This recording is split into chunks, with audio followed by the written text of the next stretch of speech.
The storm is going to storm. The hurricane is going to come if it's going to come, but what we can do is change how we show up in the storm, how we prepare for the storm, and who we're with in the storm. Usually it's not the storm that breaks people, it's people being alone or feeling alone in the storm. Hey everyone, welcome back to Beyond the Bar podcast. I'm your host, Denise Tova, and today we're diving deep with an amazing guest who's truly lived 1,000 lives in one. Tarek Ali, he's a social media trailblazer. He's a writer, actor, podcast host, someone who's turned personal adversity into really a platform to change. From YouTube sensation to award-nominated podcaster, Tariq's journey is as inspiring as it is unbelievable. Tariq's the brains behind That Conversation with Tariq Ali. He's the founder of Leap into Healing. Tariq, welcome to the show. Thank you so much, Denisa, for the kind words. Thank you for having me. You know, we chatted a little bit. We chatted a little bit earlier, just a Mhm. few seconds, and I mentioned that I loved your energy, and you have this. You're very magnetic, very charismatic, and I tell some of our guests, I really purposely find out very little about my guests from the headlines and Mhm. the online Mhm. world because I'm interested in hearing the story from the source. I really cannot wait to dive in. So you started your digital journey on YouTube, I think back in 2013. Yes. What decided what made you decide to put yourself out there? And did you ever imagine it would lead to where you are now? No, I did. Yes, when I first started offering myself online, and when I say myself, just my story, my personality, my talents, it was really me seeking refuge from experiencing so much trauma in my actual life. I was born really at the year where, millennial goes into Gen Z, right? So I grew up with dial up, and if you got on the phone while someone was on the computer, you heard that loud noise. We printed MapQuest. But as I got older, I started to see the MySpace booming. I saw, Twitter come alive. And so both of my parents are recovered addicts now, but at the time I was homeless and juggled through homes as a child. And the internet Mm. just offered a new place outside of this reality where I could just be expressive, I could be creative, I could be myself. So I really started really young, just trying to express myself. And this was before everyone was an influencer. Everyone does TikToks and content Right. now. So Yeah. it was a time where most people were just consumers. And so people were tuning in and watching my life. And I was just sharing my journey, doing a lot of things. And after years of doing it, 10 years, I just managed to build a huge following, platforms on all of the different social media apps. Really, I've gone from Vine to YouTube to TikTok to podcast to Instagram. Like, it's just, yeah. So that's how it started. Wow. And that's just one sliver. There's just so much in what you said. Um, you achieved so much in such a young age. Tell me Yes. a story. Um, you know, you your platform is a leap into healing and really Mhm. focuses on global healing. Yep. What tell me about like what happened on your journey? What inspired you to come to the realization that this world needs healing? Oof. It was when I realized I needed healing. Like, Yeah, we all do. just from the small amount that I just told you, that was a very small amount of the immense amount of trauma that I went through when I was younger, from bullying to, all of these just different things that I had never really healed or actually did the work to take care of myself or to feel better or to accept these things. I was really just using all of my trauma as gas, as a life coach, and that's why I got so much done. Right, everyone's like, oh, you're so successful, and I was like, because I was running away from everything I didn't want to feel. But and I got to a place where I reached the ceiling. I was making so much money. My YouTube was doing great. And, I just went through a really hard time and I got rock bottom and I got in therapy. And I was like, oh, wow, what if I actually healed these things instead of using, my trauma? And it was through my journey and through everything that I had to go through that I was like, oh, wow, I want to help more people do this. And because I went to college for biology and neuroscience, and I did research at NIH for a couple of years, I was like leaving these therapy sessions, but going to buy, books on neuroscience and learning more about it, and then just coming up with tools to help people. So it was really just a natural thing of just following my intuition, and then finding ways as a business man in person. I just always think of how to spread it or to make it into an organization of some sort. So yeah. You describe you went through so much, in your past, and then you rise up, you start a YouTube channel, and then there's a you get an education, not just any education. You're talking about biology degree, you're talking about, pretty advanced stuff. How did you there's so many people who struggle, and I know that firsthand. Mhm, I've been through a pretty tough stuff myself, and, but there's something there, there's a drive, right? Where some people have it, or I don't know if it's a matter of choice or decision, to just mhm, sort of pull yourself out of it and then use it constructively to help other people. What was that mhm. something that helped you to pull yourself out of homelessness and bullying and abuse, to make such a huge leap? What was that? Was a series of events, mentors? How did you Yeah, how did that's you an come out amazing of it? question. I through all of it, I always felt like an outsider growing up. Always felt like I didn't belong. I was always queer. So I always had like atypical gender expression. When I was younger, I was the little boy playing with Barbie dolls and singing Aqua Barbie girl. Like I always was Yeah. different. So I think that kind of separation or being ostracized kind of always helped me. Even the bad side of it was where like I felt alone, right? And I didn't have that sense of community. But the good and bright side of that was that it made me build a relationship with myself where I didn't expect people to get me. I didn't expect people to understand. I really just always listened to the voice that was in my head and inside of me. And yes, we have voices of anxiety, we have voices of depression, but there's also that voice that loves you and that wishes the best for you. And like for some faiths, that is God. For some, that's the universe. For some, it's your optimism. But I just always listen to that voice. And, when I got on YouTube, I was just sharing.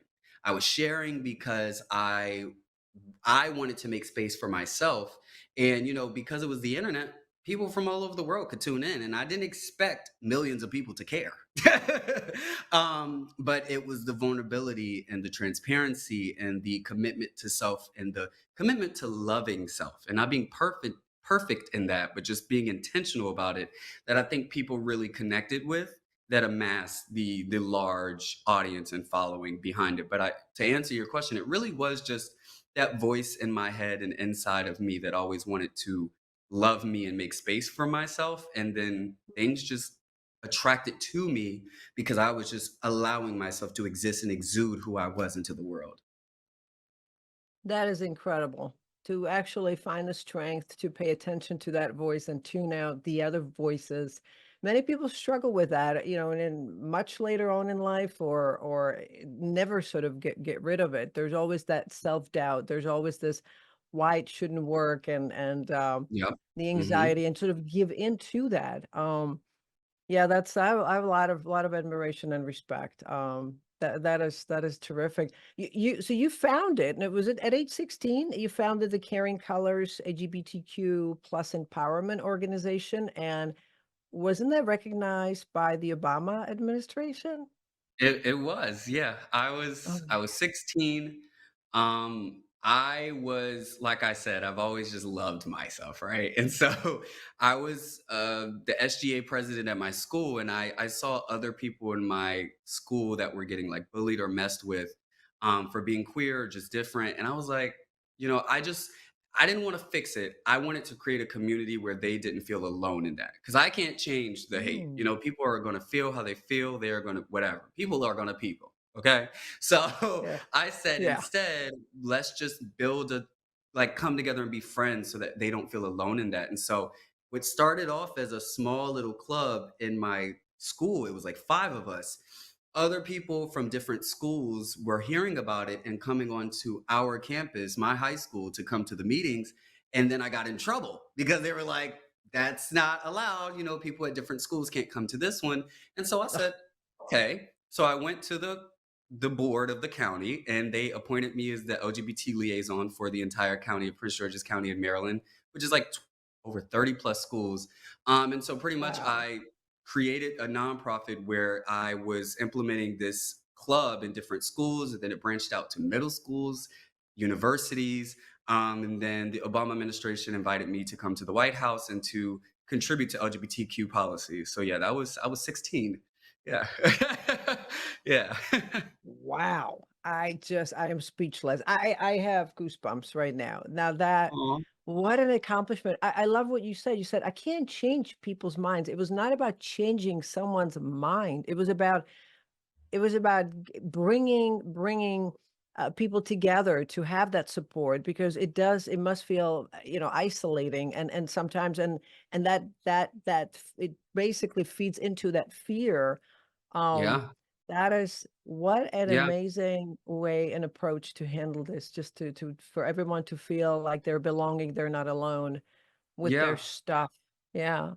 Because Wow. no matter what it is, if it's bills piling up on each other, if it's a cousin that gets on your nerves, if it's a job that you don't enjoy, we can't change the storm.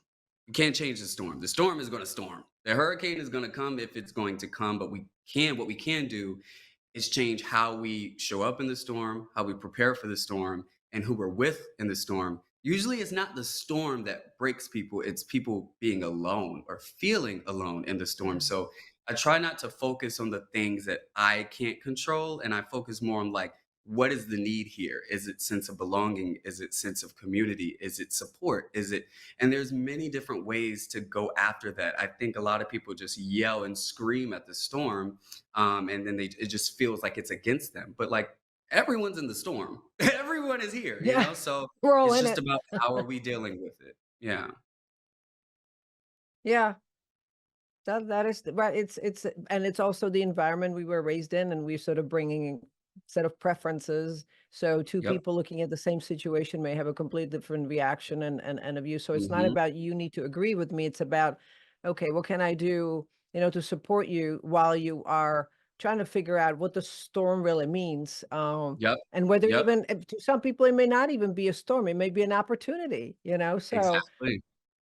wow, this is really cool. Because All look, right, a I'm gonna farmer is excited when a storm is coming, like, "Ooh, rain," yeah, like, yeah. so a storm that's very profound because a storm is different for everyone. It's all perspective. It's all about, it's not permanent. It's temporary. The storm will Yeah. pass. So I like to use a lot of analogies actually when I do heal and talk with people, like, because I think when we take it out of the literal and like what they're going through, and it's an analogy that can work with all of these different examples, they understand the objective of, oh, I just need to take care of myself and be patient Mm. because the storm will pass, and things like that.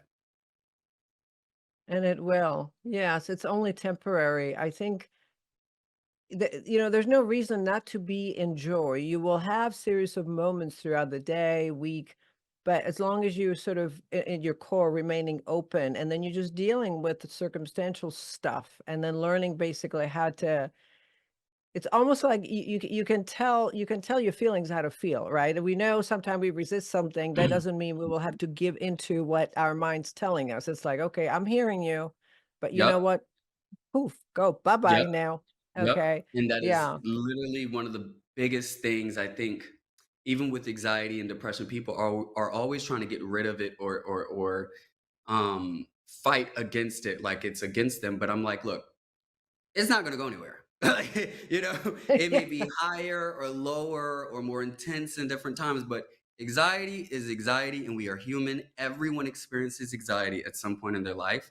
at different levels. So instead of trying to get rid of it, just name it so that when it comes up and you hear that worrying of like, oh, I'm doing, just name it. Oh, that's anxiety. So you know not to listen to it. You just know, oh, Mm. anxiety is just talking again. That's depression. And it's like, you take care of it instead of trying to fight against it. It's when we try to like get rid of it and fight it that it just gets louder. And then we just have a bad relationships with ourselves and then we go to other things for to cope. It's just it's a slippery slope. So I'm just always trying to help people. A lot of people just don't know, right? Like what that Yeah. voice is. A lot of them internalize all of those thoughts and think that they should go thought to thought to thought to thought. And I'm like, no, no, no.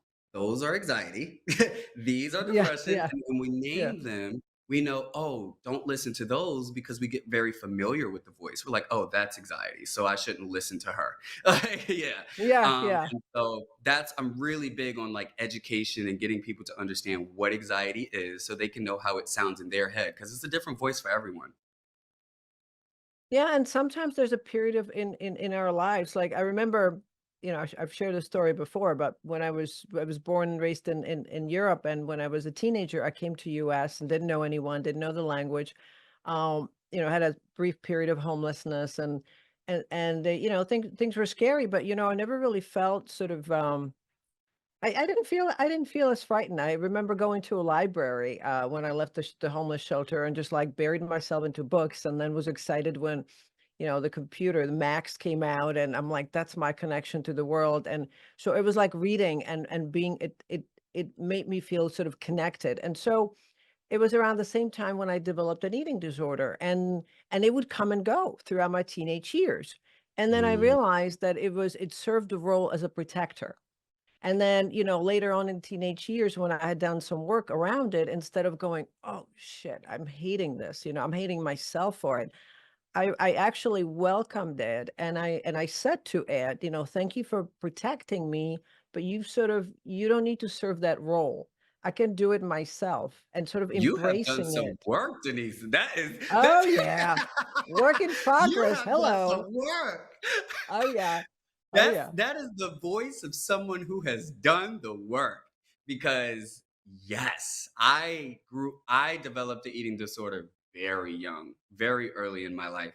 And so it comes up, right, in different times of your life. Oh, It's yeah. kinda like with addiction, like once an addict, always an addict. Even if you've been recovered or sober for 20 years, you're still like that can still come back up. And for me, when it was so interesting this past year, I was going through so much stress and so Mm. much depression, and I realized I was laying in bed with my Indian food. Ooh, that's my comfort food. Give me my Mm. Indian food. Give me some butter chicken, some garlic naan, 4 samosas. Give me some ice Oh, yeah. cream too, and some cookies. I mean, a spread in my bed. Yeah. And I'm Yep. just sitting here eating. And at some point, I get full, but I keep eating. And then I asked myself, I said, Tariq, why do you keep eating? And I was like, oh. I was like, oh, baby, it's fat. And that Yeah. helped me understand, oh, I'm going through a lot of stress. I need to Yeah. do more things to make sure that I'm taking care of myself. Like it's more of a signal than like Yeah. like, oh, I'm in this bad place. And so I'm just really big on helping people build a more graceful, loving, and understanding and acceptance of self. And I think when the stigmas are just all you think about eating disorder, addiction, it's like, oh, I don't Yeah. want to be that. But it's like, listen, we're here. This is who we Yeah. are. And so Yeah. it can Yeah, help you. that's it. It can really help you. Yeah. It's like we have, I mean, there's a book about it, but it's like our childlike parts, they get exiled, right? Like, we wanna push them away, but at some point, you wanna welcome all parts of you are I say we're messy, we're imperfectly perfect. They Yes. are you. All of these parts are you. Some of them have a tendency to come out at certain points in your life. You don't have to give into them. It's temporary. Acknowledge it, love yourself, and I'm glad. I'm so grateful that you are so open in sharing, and so am I. Like I'm an open Yeah. book. Unfortunately, my son passed away. He was not able to pull through. He's 28, 3 years ago. I'm sorry. And Thank you. He Mhm. uh tried to self-medicate and to silence what you and I are talking about after had been dealing with PTSD.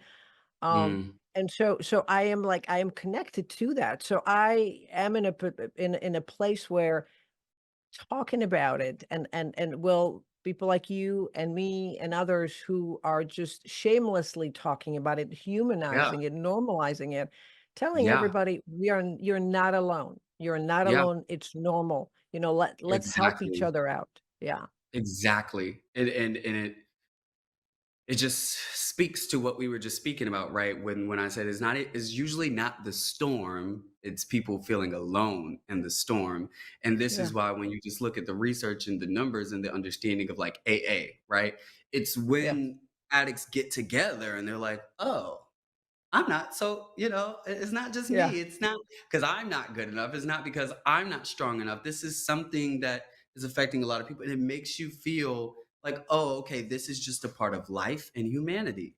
And so I'm really, really big on transparency. That is why my podcast has amassed everything it has, because there is nothing off limits on my podcast. Okay. I talk about it all. And the good thing is, there's a lot of content now, right? So a lot of people will just throw it out, but I don't do it to exploit the situation or to, Mhm. trigger anyone. I share, and I don't share until I have the words and the tools for people to be able to actually deal with the things that I'm bringing up, right? Because Mm, these are things that people don't want to talk about. Addiction, eating sure. disorder, right? So it's like they Yeah. get scared, they don't want to hear about that, right? But it's like when we Yeah. talk about it, then I'm giving them the tools to love on themselves, to like be graceful. Like conversations like this is where someone else with the eating disorder, right, will feel seen and be like, oh, wow, I never looked at it like that. And that could change someone's life. Like, and so I'm Yeah. really big on being transparent. So thank you, Denise. So like, I usually don't experience that. I'm usually the transparent one, and everyone's usually like, oh my God, you're so open. And like, I really appreciated that. That was really nice. Thank you for sharing that. And thank you, for receiving it so graciously, and, that's it's really, plain and simple. I started this podcast last year, and you just know someone who's willing to share and has a story to share. We all have stories to share, and I have Exactly. a curiosity and fascination. Alright, switching gears here a little bit, let's get a little personal. I love it. Yeah, so, what's the okay, what's the worst date you've ever been on? And Ooh, the worst date? Oh my gosh, I have to think. Oh my gosh, yes, this was last year. I went on a date and say we said we were going to be there at 8 p.m. I sit down, 30 minutes goes by. He's like, "Oh my gosh, I'm coming." Now look, I would have left after 30 minutes, right? Because at this Yeah, point, yeah, you don't respect my time. But I'm a foodie. So even if you didn't come, I want to eat. So yeah, I yeah, ordered my food and completely didn't care about the date anymore. But he was still on the way. I didn't believe him, men. So love it. he came anyway. And he came an hour late. An hour What? late, I already have my food. I'm eating. I'm like, okay, I guess you can sit down. So he's apologizing and he had a reason. I'm a graceful person. I give everyone, like, I'm a human. Mm, I have human moments. So I'm like, okay, we can move on. But he yeah, continues to just talk about it and apologize. And it just ruined the date. But then this is not even the end. The bill comes, is always the bill, right? And he wants yeah. to split it. Oh, God, no. What? And I'm like, Oh, my dude, you were no, an no, hour late and you want to split this bill? no. I Okay. didn't split it. I did not split it. Oh my Mm-mm. so that was it. Oh, that That that was was his the only worst chance. date. Yeah, that That was was the worst date. And I think it was more so because in the beginning he wanted to argue with me, and then he was going back and mm, forth about something, and I'm just like, look, this is the first date. If we can't get yeah. past 10 minutes, what makes you think we'll get past 10 days or 10 months, girl? Yeah, mhm, no, no, Yeah. no. Yeah, that's oh my god, yeah, that's a big, big, big no-no. Yeah, Yeah, not no. a good first impression. Wow. Mm-mm. Yeah, I don't know what's going on, but I'm hearing from, from friends, just, different ages, It's so tough to date these days, and the toughest part is to actually find someone who can have a conversation and be comfortable having a conversation, just talk, and not get lost in the phone and just talk. Just just You not be know, afraid.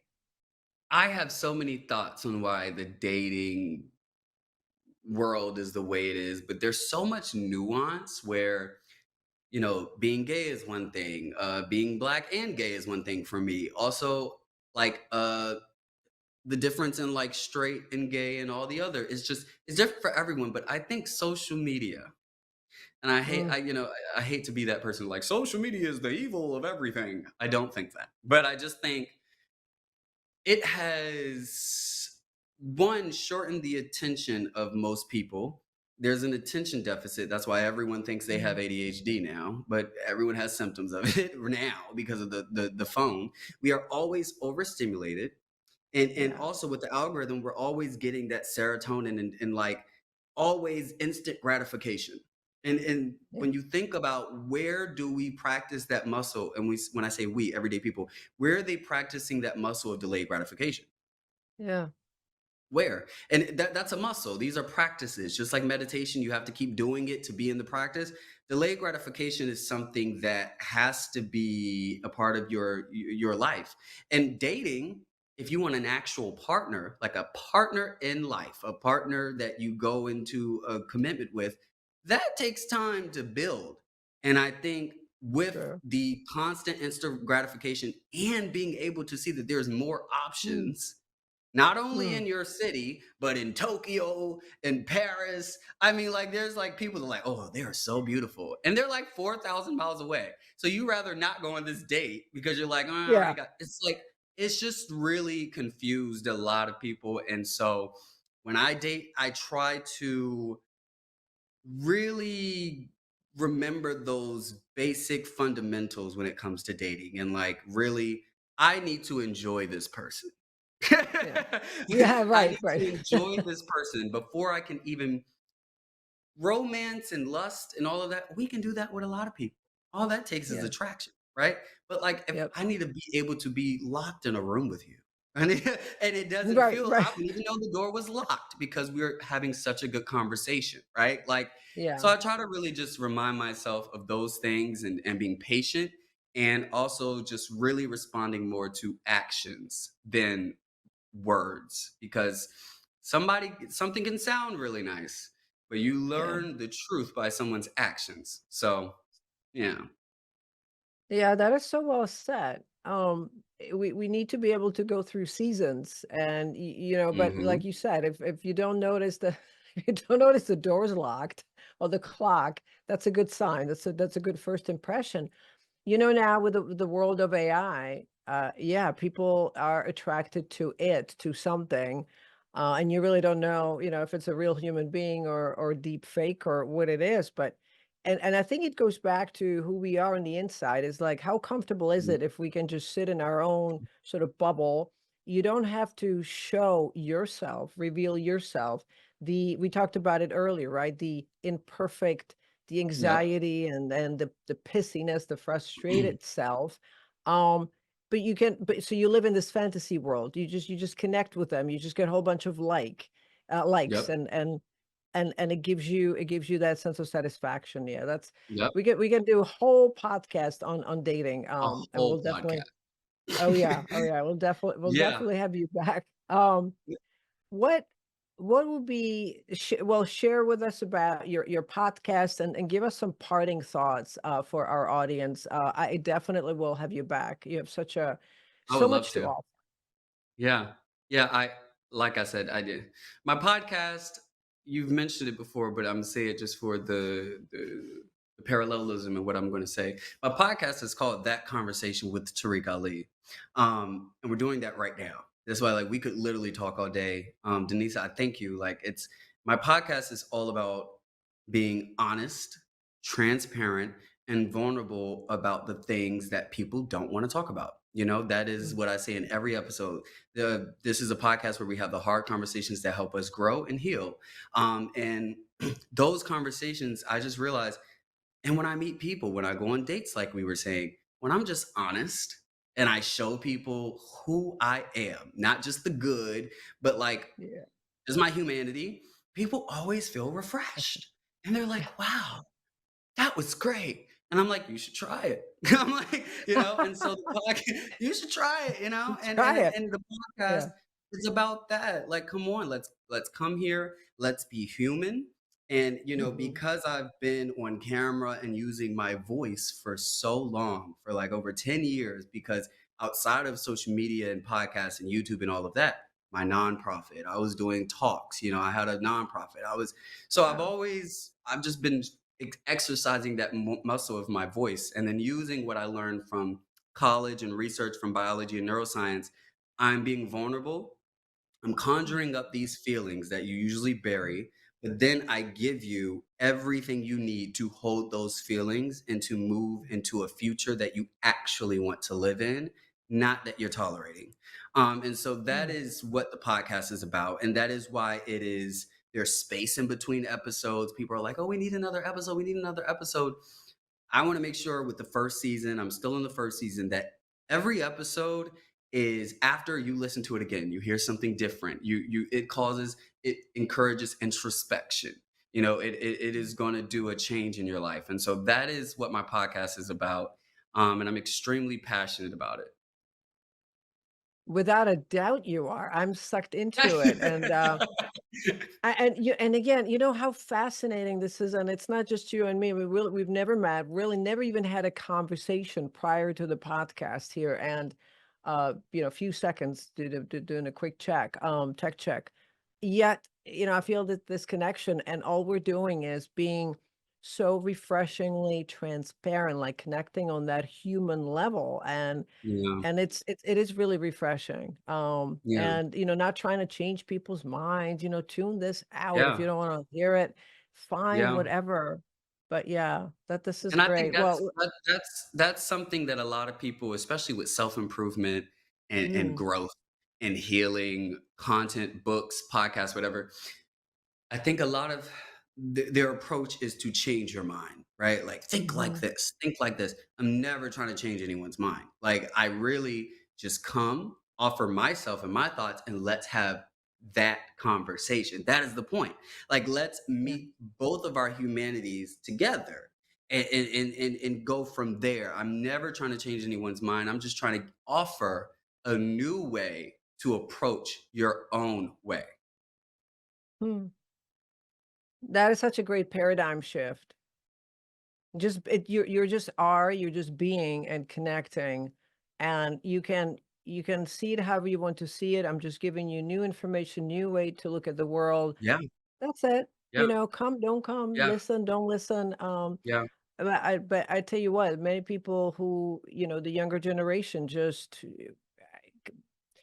they're on social media, not just consuming, comparing, Yep. consuming, and losing Mhm. sense of themselves. So, if we can just create this feeling you're not alone, and just pause Yeah. for a second. You're Yeah. beautiful. Let's tap into your light. Forget Yep. about everybody else. Yeah. Yep. And a lot of people just yeah.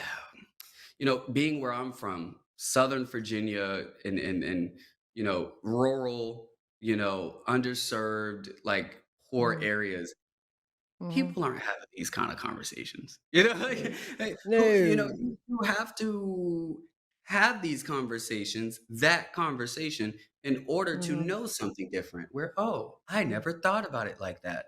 So I was like, well, let me share my conversations so that people where they don't have access to them or to it around them, they can have access to it here.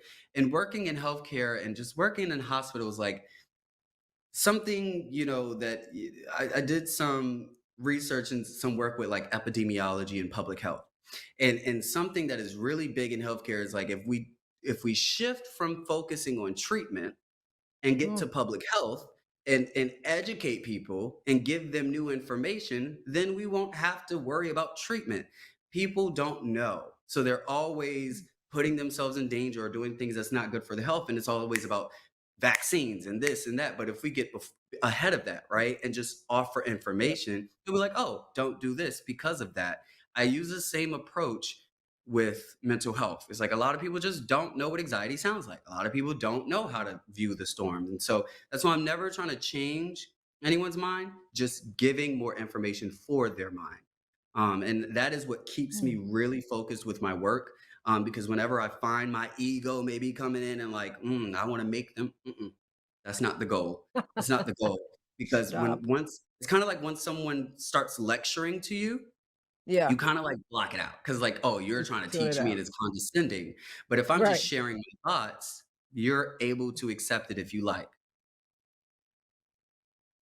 Very different. Same delivery, but they or maybe delivery of the same content, maybe just Yep, differently, and yeah, yep, that's, yeah, that's actually a great point, and you're not even trying we're not even criticizing, "Oh, this is really" the reason why this is not about prevention because it's much more lucrative and profitable to offer treatment, right? It's not about that, we're come not on. focusing on the outside, we're focusing on, "Here are the resources for you as a Yes, human being." Yeah. yes. And then we could get in a whole rabbit Wow. hole about capitalism and Ooh. yep, uh-huh, big Yeah, pharma and why they don't wanna let you know what could hurt you because we want you hurt so you can yeah. buy this medicine. Yeah, no, Yep, absolutely. yep, Totally. yep. Yeah, We yeah. know the game. We know the game. Yeah, we know the game. Well, listen, Mm, Tariq, it's been so fascinating, really, and enjoyable getting to know you, and I know there's just so much more there, and your resilience and your drive and your attitude, not letting just sort of not giving into that voice. It's truly inspiring. And so thank you so much for sharing yourself with us today. thank you, Denise. You know, I am so happy and so grateful and optimistic about where I am in my life right now. But I'm also in a storm, right? Hmm. And I'm on hiatus right now. And so I'm not really doing interviews.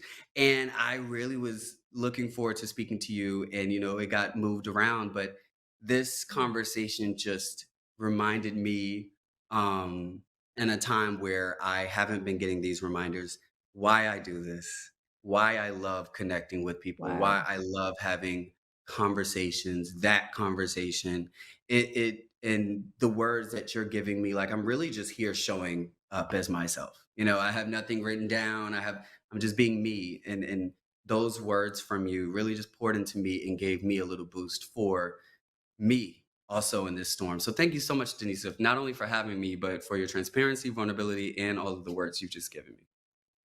Okay, now I'm having a moment here, like genuinely, because it's that we could continue this, but that is you need to get back out there, just as you're dealing with the storm, sending Yeah, lots of love your way, because you yeah. have a gift. So, take care of yourself, and I know you know how. And when you're ready, cannot wait, to hear you back out there.